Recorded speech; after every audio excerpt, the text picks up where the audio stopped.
दोस्तों, आज हम महात्मा बुद्ध की एक ऐसी कहानी आपके लिए लेकर आए हैं जिसे सुनकर आप अपने मन में चल रहे वासना से भरे और गंदे विचारों को जरूर रोक पाएंगे।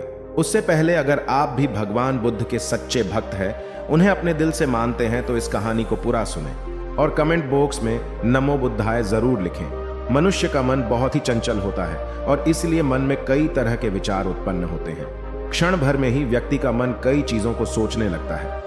इसलिए तो कहा जाता है कि मन को काबू करना आसान नहीं, लेकिन गौतम बुद्ध मन को नियंत्रित करने के आयामों के बारे में भी बता चुके हैं। मन में विचारों का आना गलत नहीं है कि लेकिन मुश्किल तब हो जाती है या विचार ऐसी परिस्थिति में गलत होते हैं जब मन में अश्लील विचार आते हैं। कभी कभी तो ना चाहने के बावजूद भी मन में अश्लील विचार आते हैं। अगर आपके मन में भी ऐसे विचार आते हैं तो गौतम बुद्ध की इस कहानी से आपके विचारों में जरूर बदलाव आएगा। कहानी शुरू करने से पहले आप मेरे इस वीडियो पर लाइक कर दें और इसे सब्सक्राइब भी कर दें ताकि हम इसी तरह के और वीडियो आपके लिए लेकर आ सकें। बुद्ध अपने भिक्षुओं को उपदेश देने के साथ ही उन्हें भिक्षाटन के लिए भेजते थे। एक बार उन्होंने अपने भिक्षु भरत को भिक्षा लेने के लिए एक श्राविका के घर भेजा। भरत पूरे रास्ते मन में यह सोचते हुए श्राविका के पास गया कि आखिर आज भिक्षा में क्या भोजन खाने को मिलेगा, क्योंकि भरत चंद्रवंश के राजकुमार थे और बुद्ध के सानिध्य भिक्षु के रूप में दीक्षित हुए थे। हमेशा भरत को महल में खाने के लिए स्वादिष्ट पकवान मिलते थे, लेकिन आज भिक्षा के रूप में उसे जो भी मिलेगा संतुष्ट होना पड़ेगा। श्राविका के घर पहुंचकर भरत ने भिक्षा मांगी। श्राविका ने भरत को बैठने के लिए कहा और भोजन लाने के लिए घर के भीतर चली गई। इधर भरत फिर से अपने प्रिय भोजन के बारे में सोचने लगे और जैसे ही श्राविका भोजन लेकर आई तो भरत अचंभित रह गए।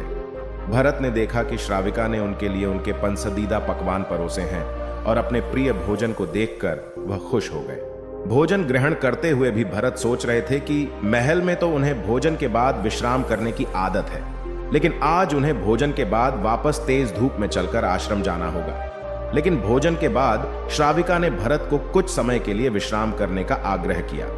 भरत फिर से खुश हुए कि आखिर आज उनके मन की सारी इच्छाएं कैसी पूरी हो रही है।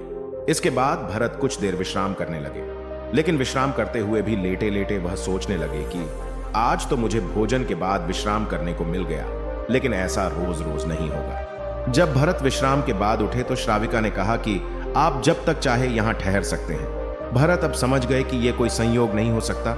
उन्होंने श्राविका से कहा कि मुझे क्षमा कीजिए, क्या आप मेरा मन पढ़ सकती हैं? श्राविका ने हाँ में उत्तर दिया और कहा कि हाँ, मैं मन पढ़ सकती हूँ। शुरू में यह कठिन था, लेकिन फिर मैंने स्वयं के मन विचारों को देखना शुरू किया। पहले मेरे विचारों की संख्या अनगिनत हुआ करती थी। इसके बाद मैंने विचारों पर ध्यान केंद्रित किया बिना पक्ष विपक्ष के अपने विचारों को देखने लगी। इस तरह से धीरे धीरे मेरे मन में विचारों की संख्या कम होती गई और सारे व्यर्थ विचार दूर हो गए। इसके बाद से ही मैं दूसरों के मन में चल रहे विचार को पढ़ लेती हूँ।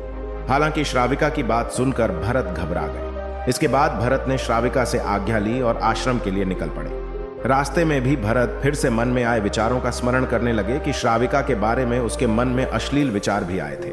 श्राविका ने उसे भी जान लिया होगा, वह मेरे बारे में क्या सोचती होगी। भरत खुद को लज्जित महसूस कर रहे थे। भरत ने आश्रम पहुंचकर गौतम बुद्ध से कहा कि अब मैं कभी भिक्षाटन के लिए नहीं जाऊंगा।